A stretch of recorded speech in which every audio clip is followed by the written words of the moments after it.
मोदी यांची जय्यत सभा आहे, रेकॉर्ड ब्रेक गर्दी होईल असं सुद्धा बोललं जात आहे। तुम्ही सुद्धा नुकताच दौरा करून या ठिकाणी पोहोचलात, काय म्हणाल? नाही, आम्हाला अतिशय आनंद आहे की महालक्ष्मी अंबाबाईच्या नगरीमध्ये प्रधानमंत्री महोदय या ठिकाणी येत आहेत। त्यांची भव्य सभा होणार आहे। लोकांची खूप मोठ्या प्रमाणात मागणी होती की या ठिकाणी ही सभा झाली पाहिजे आणि त्यामुळे एक विशेष विनंती माननीय मुख्यमंत्र्यांनी देखील PM साहेबांना केली आणि त्यांनी ही सभा दिली आहे। आणि मला विश्वास आहे की जनतेचा आशीर्वाद हा कोल्हापूर असो की महाराष्ट्रातला कुठलाही भाग असो मोदीजींना मिळणार आहे।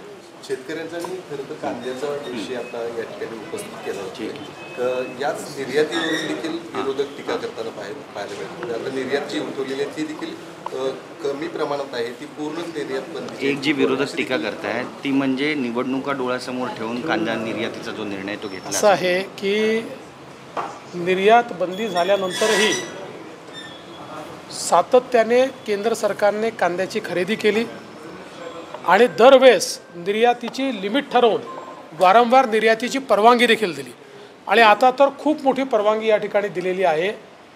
विरोधकांना शेतकऱ्यांची घेणं देणं नाही आहे, आपला एक मुद्दा संपला याचं दुःख आहे त्यांना, शेतकऱ्यांना भडकवता येणार नाही याचं दुःख आहे। त्यामुळे खरं तर त्यांनी आनंद व्यक्त करायला पाहिजे होता की बाबा आता शेतकऱ्यांचा कांदा निर्यात होणार आहे, त्यांनी आनंद नाही व्यक्त केला, ते दुःख व्यक्त करतायत। त्यामुळे त्यांना शेतकऱ्यांची घेणं देणं नाही, त्यांना केवळ राजकारण करायचं। शरद पवारांनी ज्या पद्धतीने टीका केलेली आहे, पंतप्रधान नरेंद्र मोदी यांना निवडून देणं धोक्याचं आहे यावेळी असं म्हणतात। शरद पवारांकरता धोक्याचं आहे, ते म्हणजे त्यांच्या पक्षाकरता धोक्याचं आहे। त्यांचं जे काही आता सगळं त्यांच्या पक्षाची जी परिस्थिती आहे त्याच्याकरता धोक्याचं आहे। त्यामुळे त्यांनी वैयक्तिक म्हटलेलं आहे। महाराष्ट्राकरता देशाकरता तर मोदीजींनी जे केलं आहे ते देशाने पाहिलं म्हणूनच देश त्या ठिकाणी आपल्याला मतं देतोय।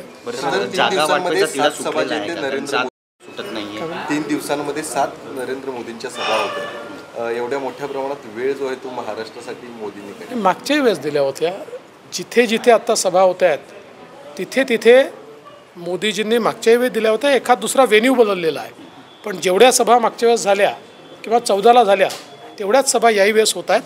फक्त नेहमी सभा ज्या आहेत त्या महाराष्ट्रातल्या करत असताना एका दिवशी 2 किंवा 3 सभा त्या करत नव्हते, यावेळेस मात्र एका दिवशी 2 किंवा 3 सभा झाल्या। कोल्हापुरातल्या सभेवरून देखील एक सवाल उपस्थित केला जातो की कोल्हापुरातले शाहू छत्रपती महाराजांच्या विरोधात जी सभा मोदींनी घेतली ही महाराष्ट्र कधीही विसरणार नाही अशा पद्धतीची टीका राऊत देखील करतात। कोण संजय राऊत?